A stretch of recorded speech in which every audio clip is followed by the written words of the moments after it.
Allez, c'est parti pour les bases du test logiciel avec un résumé rapide du syllabus ISTQB. Alors, pour commencer, c'est quoi au juste le test logiciel? En bref, c'est un processus qui vise à trouver les défauts et à évaluer la qualité du logiciel.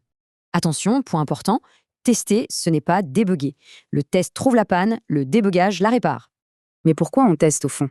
Pour évaluer l'exigence, trouver des bugs et réduire les risques.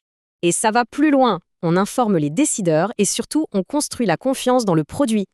Et tout le testing repose en fait sur 7 principes clés, vraiment fondamentaux. Le premier, et c'est essentiel, un test prouve qu'il y a des défauts, jamais qu'il n'y en a pas. Deuxième principe, une règle d'or. Vouloir tout tester est tout simplement impossible. Troisième point, plus on teste tôt, plus on économise. C'est aussi simple que ça. N'oubliez pas non plus, les défauts se regroupent, les tests perdent leur efficacité et le contexte est roi. Et le dernier principe, c'est un piège. Un logiciel parfait qui ne sert à rien, ça ne sert à rien.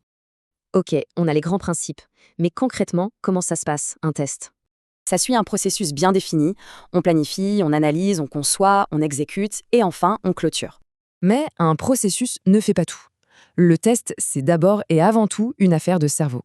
Alors, quelles sont les compétences clés? La curiosité, l'esprit critique et la connaissance technique et métier.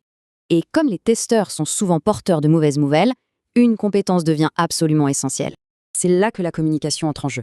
Elle transforme une critique en une vraie contribution positive. Ce qui nous amène à une dernière question.